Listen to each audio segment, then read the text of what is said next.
also an attorney and passionately enjoy property law and all its interesting facets.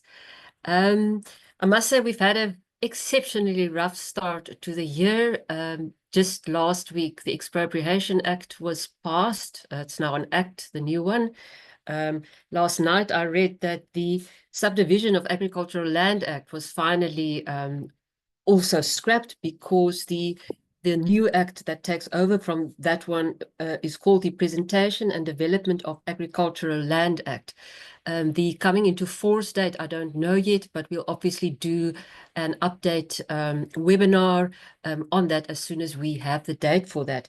And the other one that's also been amended in these past 7 days, the Housing Consumer Protection Measures Act, the one in terms of which the NHBRC was established, has also been repealed, and it's now replaced by a Housing Consumer Protection Act. So there's definitely news happening, and we'll shortly be issuing further webinars. I think we have no choice, and the legislature is keeping us exceptionally busy, but it's all for the good. One thing I just want to remind you that when you accepted the invitation to come to this webinar, you would recall that there was an option. Do you want to receive future news, mails, and the like from us? So I will definitely be making use of that in respect of those of you who has responded. So please look out for our nice property-related and other mails. And obviously, unsubscribe is always there if you want to. Okay, without more, I'm going to jump into our presentation. And what we aim to do, let me share my screen. Yeah.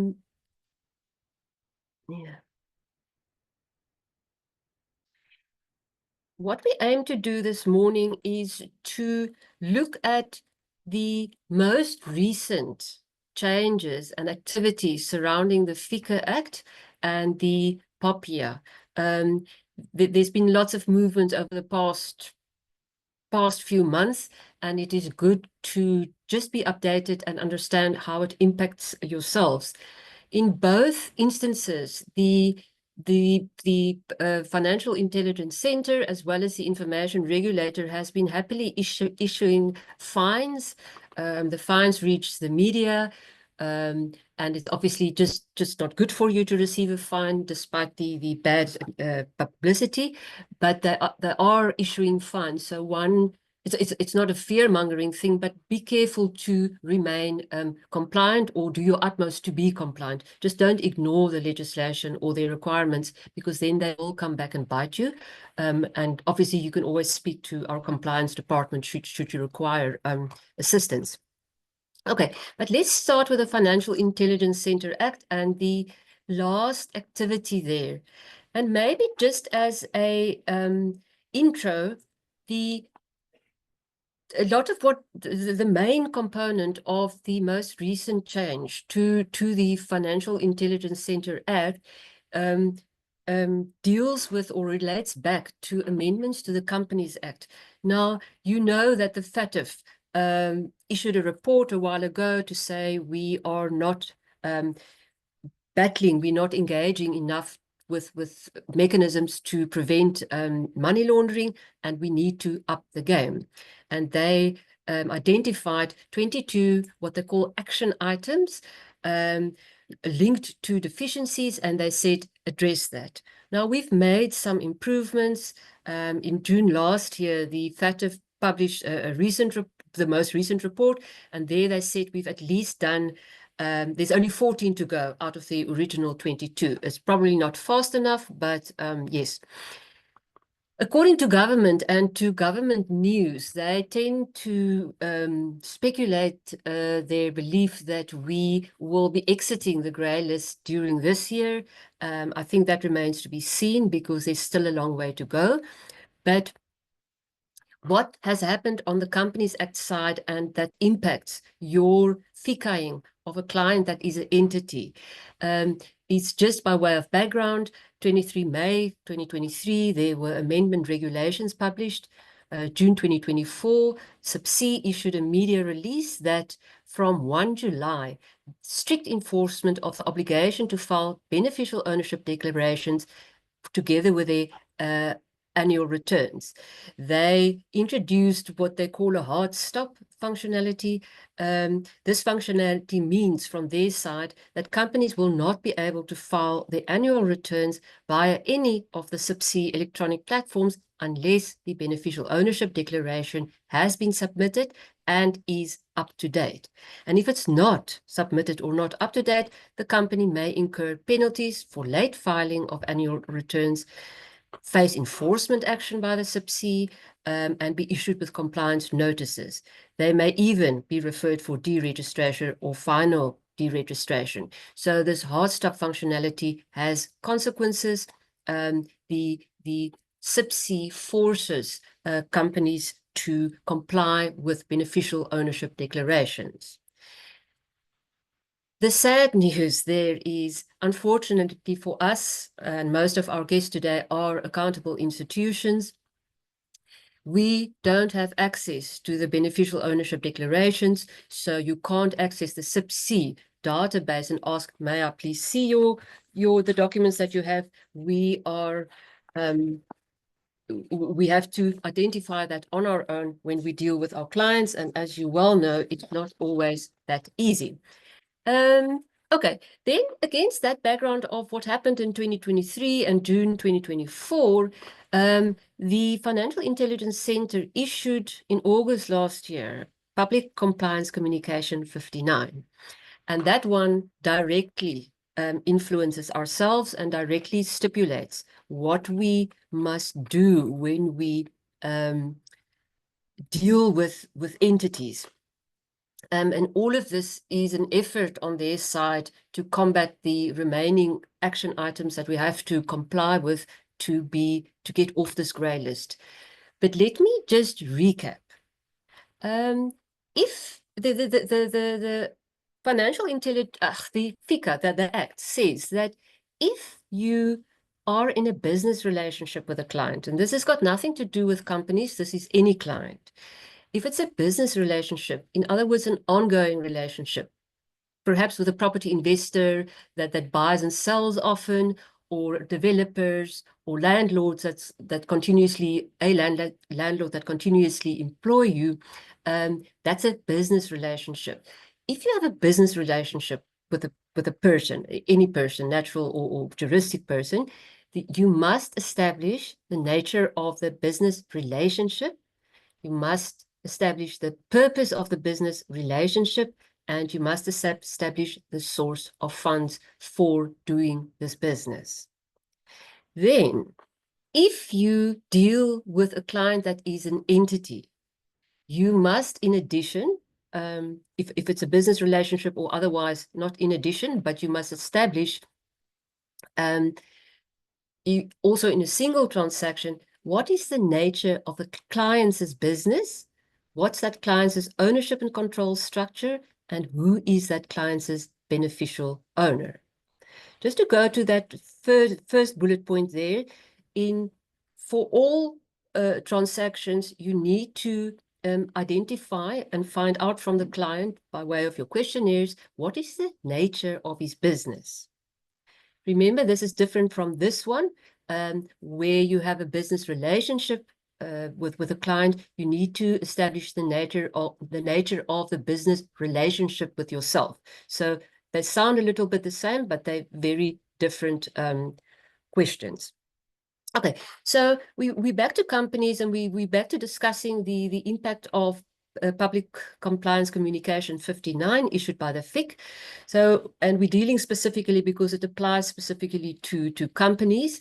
We know that if my client is an entity, I have to establish the nature of his business, his ownership and control structure, and the beneficial owner of that client. Now, the Act says, how do you establish the beneficial owner of any client? It says that firstly, you identify who has the controlling ownership interest. Often that is indicated by shareholding. That's a good indicator. And if you can identify it in that way, yes, and it's a natural person identified, you've got your beneficial owner. If you cannot identify it in that way, they say there's a process of elimination. The next question you would ask is, who is the natural person who exercises control by other means, i.e. through his or her ownership or control of other legal persons, subsidiaries and the like, which gives him a say in the control of that client. If you can identify a natural person there, you found your beneficial owner. But if this second step of elimination doesn't work, and you haven't identified a natural person yet, you need to identify the natural person who exercises control over the management of the legal person. Obviously, all of these can be one or more natural persons, but then you've found your beneficial owner. The percentage of total ownership interest, to know who's the controlling ownership interest, is a good indicator of control over a legal person, because the person who holds sufficient percentage of ownership interest shares, in most instances, exercise influence or control over that legal person and benefits from that legal person. Up until the FIC issued the public compliance communication in August last year, and in accordance with the previous version of Guidance Note 7, most of us, or all of us, worked with a 25% shareholding and said, when we try to determine which is the natural person, who is the natural person who has a controlling ownership interest, that is someone that holds at least 25% of shares and or more. The FIC, in that public compliance notice, said that it is of the view that 5% or more of ownership interest in a legal person is sufficient to exercise a controlling ownership interest in the legal person. So it's made the range much wider. The amount of people who you must then identify the range is just so much wider. Do you have to follow what they say?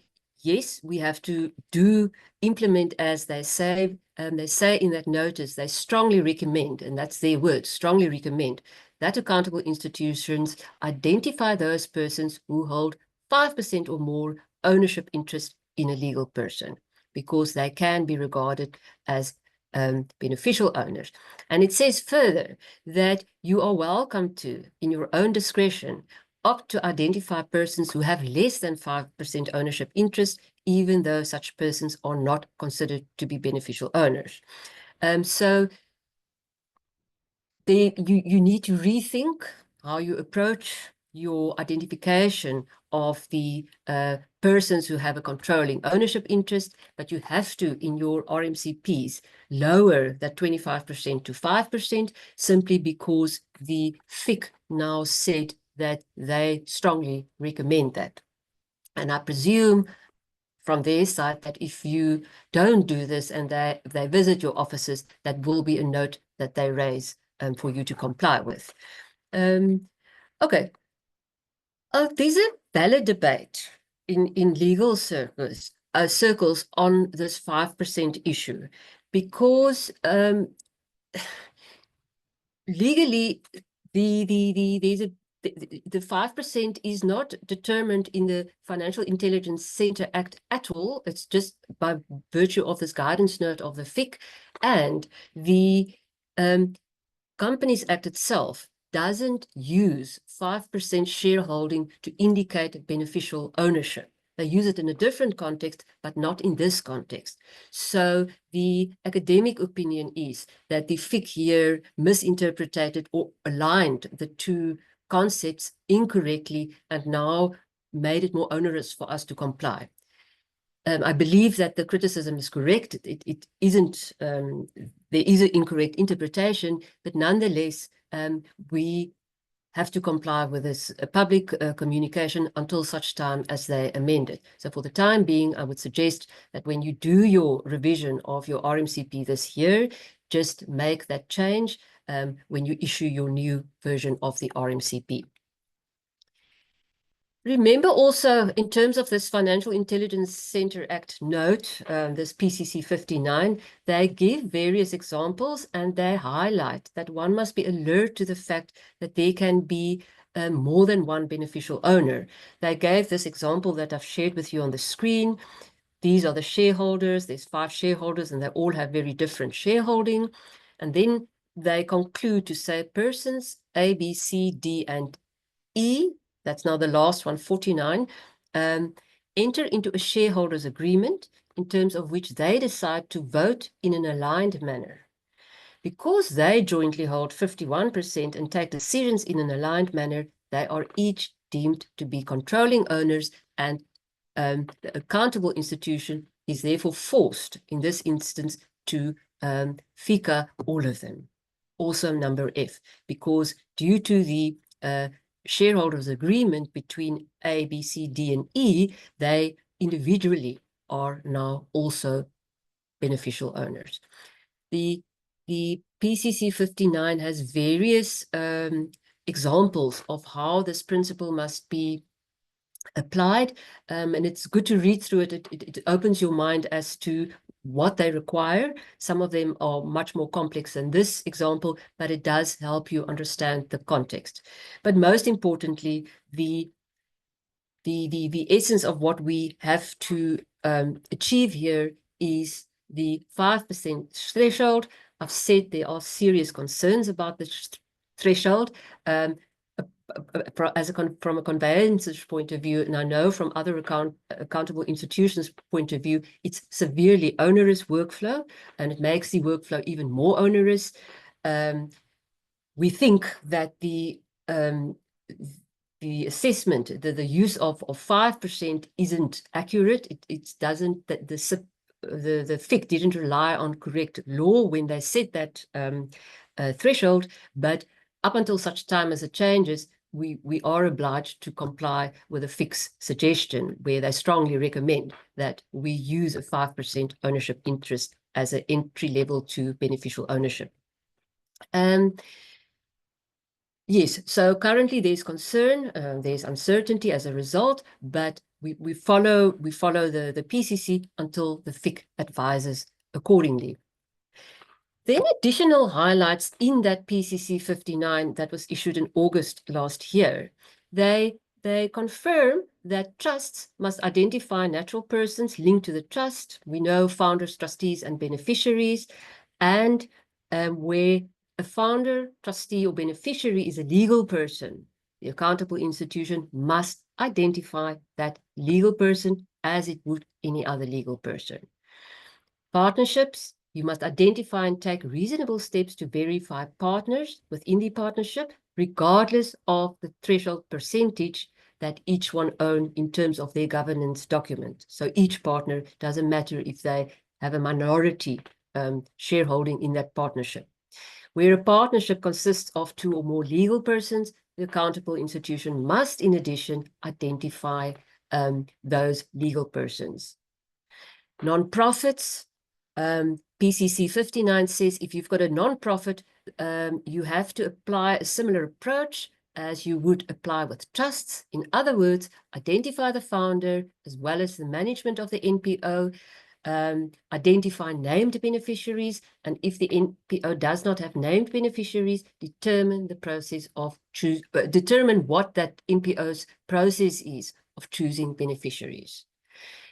Then it states that in respect of exchange-listed companies, you must follow the same route of elimination that we had on our previous screen. Sorry, here.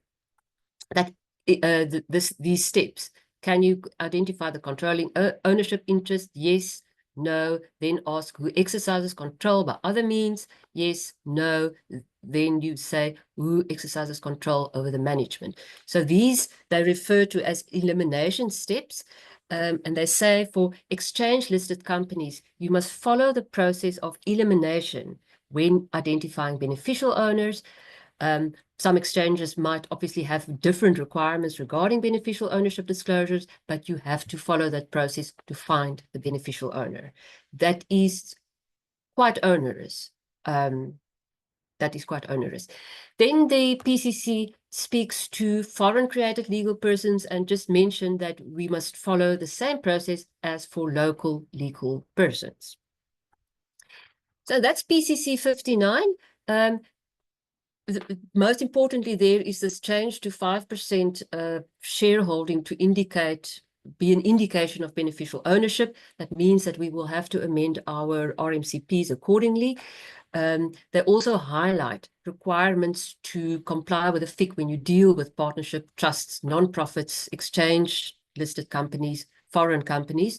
So if your RMCP is not compliant with these guidelines offered in the PCC 59, you will have to adapt your RMCP accordingly. Okay, the other thing that happened, and it's not that recent, but it's in 2023 already issued, but you see very, very many instances where it is not adhered to. There was a directive issued in 2023, and it says that, and addressing an aspect that was listed in that FATF report, and it says that employers must screen employees for competence and integrity on an ongoing basis in a risk-based manner. So for your employees, you must have a risk assessment and on a continuous basis, on an ongoing basis, screen your employees against that, both competence and integrity on a risk-based manner.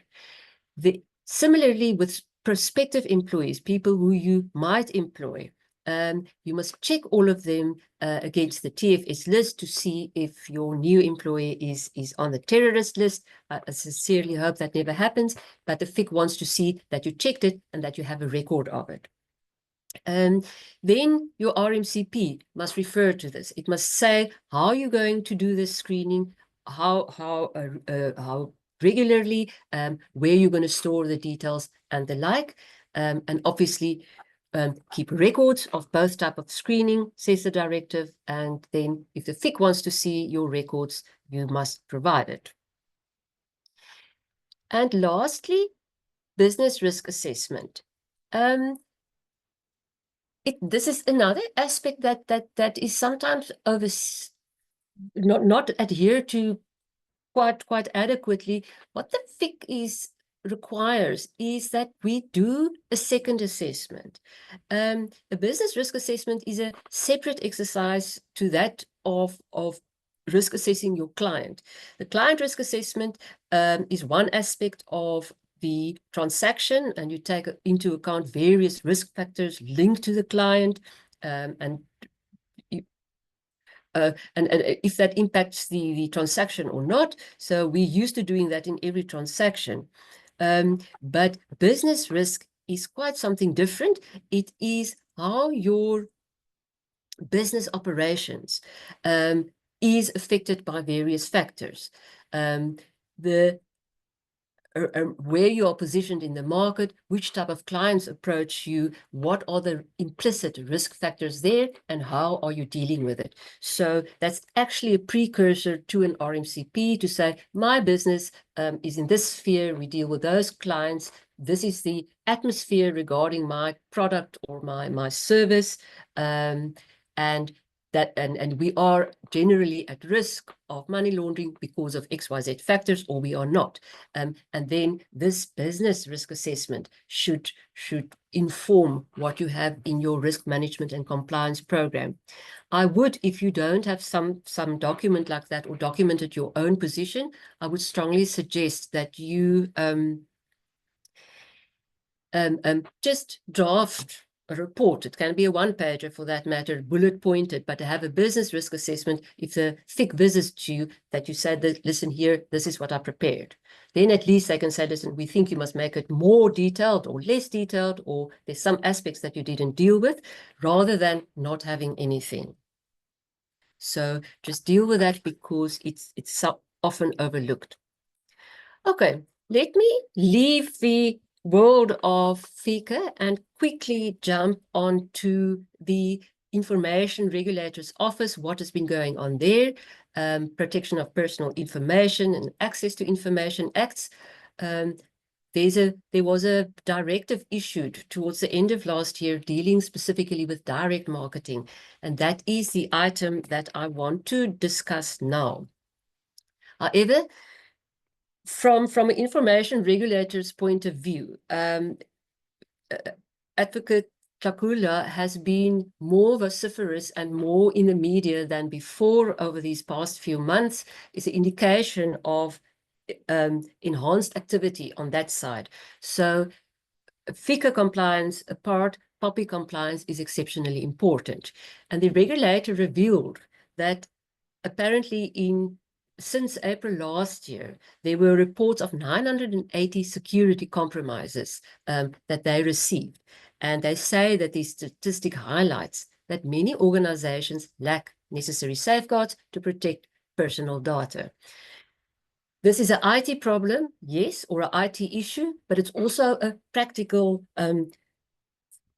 office file issue. So you need very, very good IT security, but your office management and security there must also be looked at. So make sure that you have in place what is reasonably expected of a business like yourself in the industry, because the regulator is now very aware of it and is dealing with it.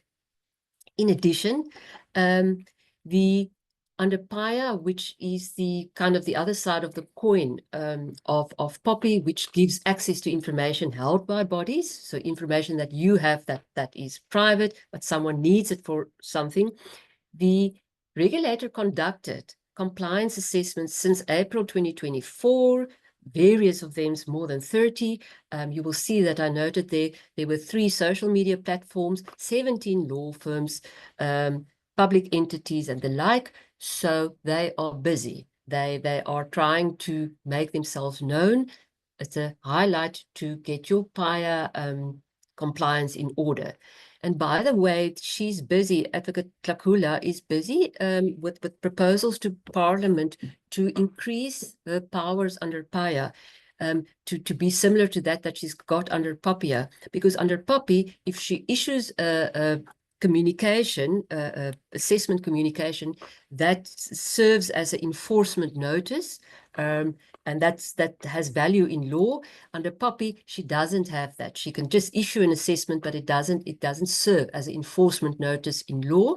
And the other thing is, under POPI, she can issue fines. Under POPIA, she cannot. So that is likely to change this year, so that the enforcement under POPIA is as strong as the enforcement under POPIA. Another thing that should alert us just to become compliant with POPI is that, is that in April 24 as well, the regulator issued a notice calling on public and private bodies to submit their POPIA reports. She commented that there was dismal submission amongst public bodies. The percentage there of what was submitted to her is 33%. In the private sector, she said it was slightly better at 38%. But with figures like that, expect that there is going to be more pressure on you to ensure that if you are supposed to provide these reports, that you do so. Otherwise, you are likely to have a visit from the regulator.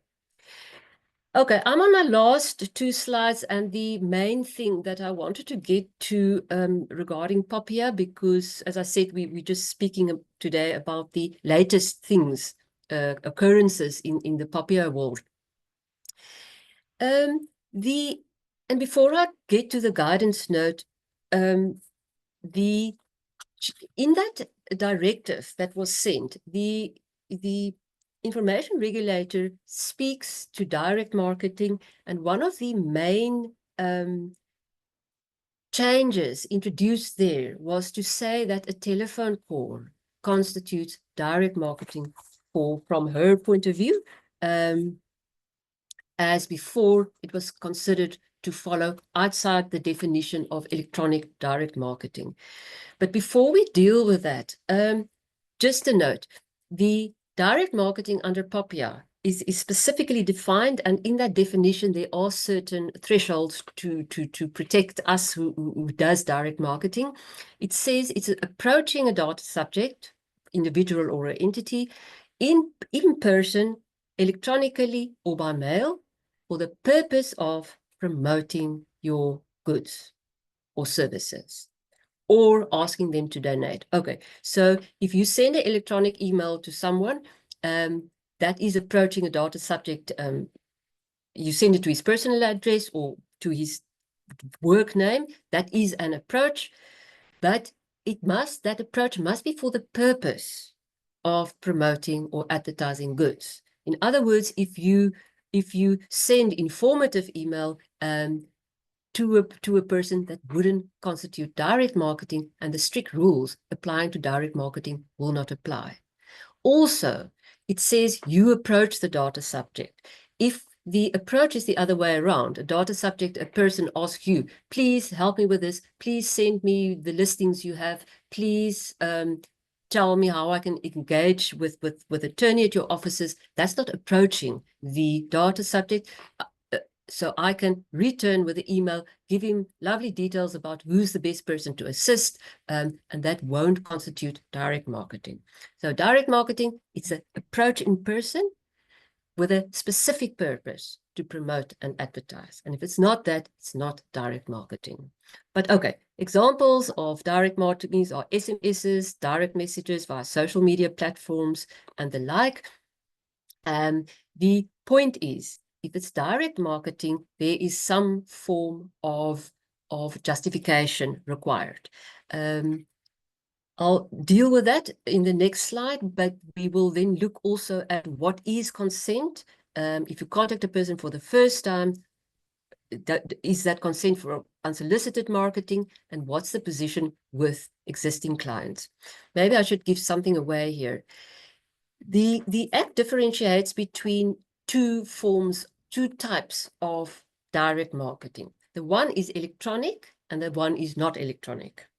So if I direct market by other means than electronic communication, then I am allowed to contact that person at my will, provided that I can show that it's justified for me to use this person's details because it is a legitimate interest of myself.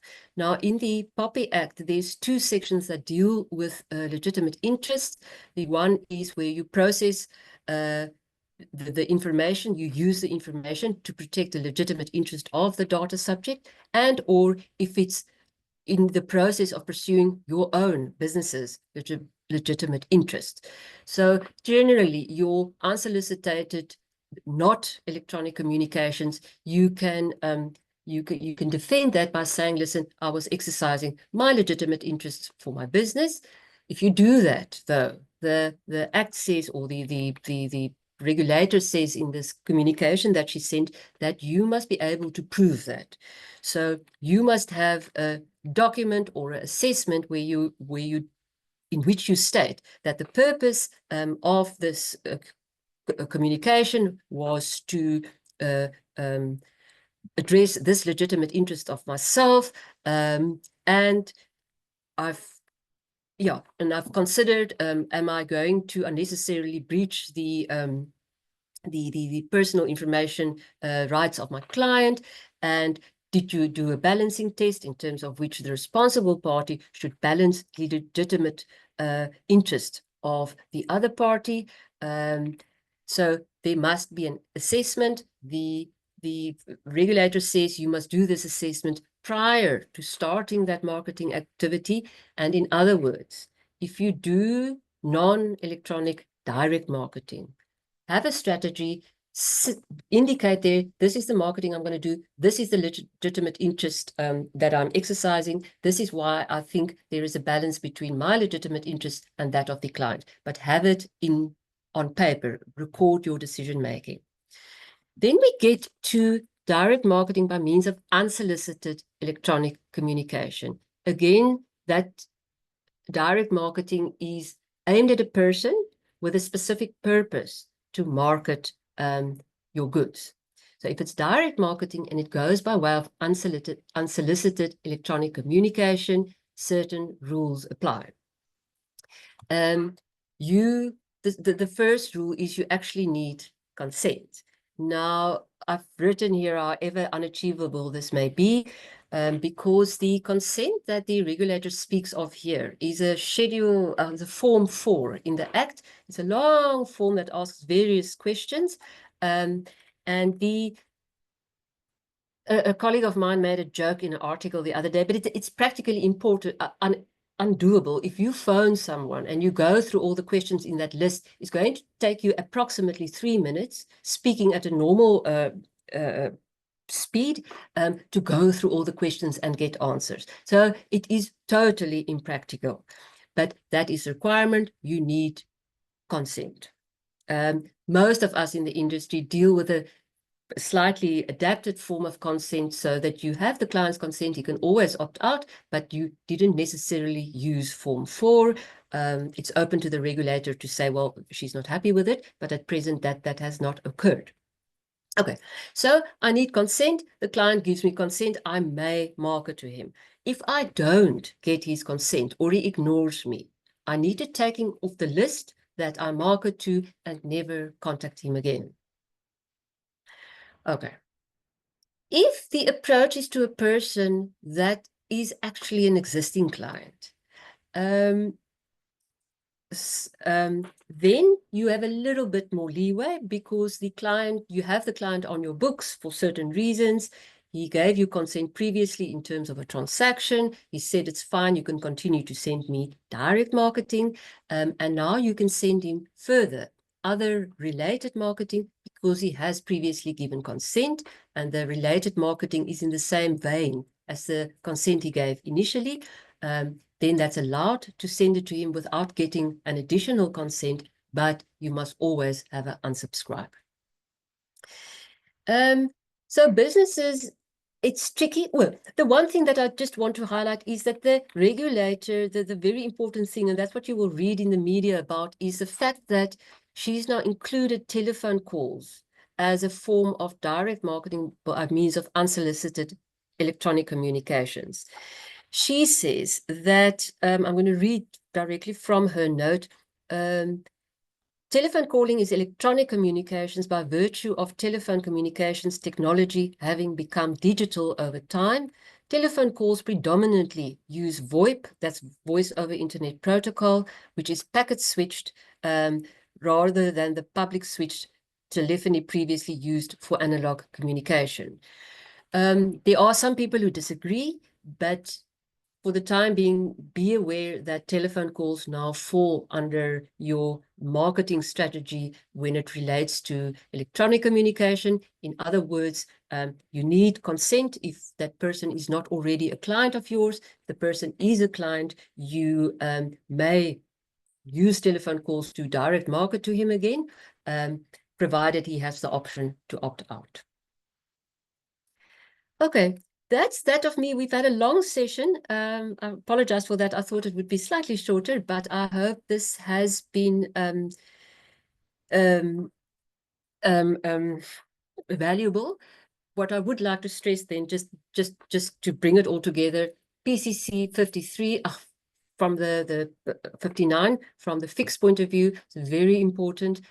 Amend your RMCPs, or when you do your yearly amendment, and work with a 5% beneficial ownership indications, and read that PCC because it gives guidance on what to do with state-owned entities, government entities, and the like, as well as trusts and partnerships as we listed. And then from a POPI point of view, the main new thing there is the fact that the regulator issued this notice on direct marketing, including telephone calls as a form of electronic direct marketing. So amend your records, amend your way of going forward so that you don't fall foul of this. And as always, we're here and happy to help you. So contact us at any time. And thank you for listening. You will receive an email afterwards with a recording. So yes, you will have our details from that. Thank you so much. And have a lovely day further. You're welcome.